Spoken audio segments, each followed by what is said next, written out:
കടകളില് 350, 400, 300 വിലയുള്ള സാധനം 160 ഉറുപ്പ്യക്കാണ് ഈ കൊടുന്ന് വിൽക്കുന്നത്. തമിഴന്മാര് അവരെ വണ്ടിയിൽ കൊടുന്നിട്ട് വിൽക്കുന്നത്.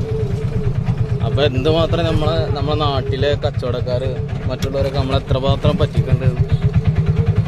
ഇതിനൊന്നും തടയിട ഇവിടുത്തെ സർക്കാരിനെ കൊണ്ട് നടക്കൂല. അതിന്റെ തെളിവാണ് ഈ കണ്ടുകൊണ്ടിരിക്കുന്നതൊക്കെ. 160 ഉറുപ്പ്യക്കാണ് വിറ്റുകൊണ്ടിരിക്കുന്നത്. അതും കടകളിൽ വിൽക്കണ അതേ സാധനം തന്നെ. പിന്നെ ഒരു 50 ഉറുപ്പ്യൊക്കെ കൂടുതൽ കൊടുത്താൽ ഒന്നും കൂടി ഇതിലും കുറച്ച് വലുപ്പമുള്ള സാധനം കിട്ടും. വെളുത്തുള്ളി കുറച്ചുകൂടി വലുത് കിട്ടും. എന്നാലും ജനങ്ങളെ ഇങ്ങനെ മുറിക്കാൻ പാടില്ല. പ്രിയപ്പെട്ട കേരളത്തിലെ കച്ചവടക്കാരെ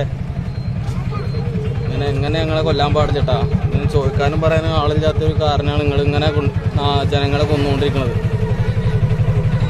സർക്കാർ എന്ന് പറഞ്ഞ സംവിധാനം ഇല്ല. കണ്ടില്ലേ, നല്ല അടിപൊളി വെളുത്തുള്ളിയാണ് വിൽക്കുന്നത്.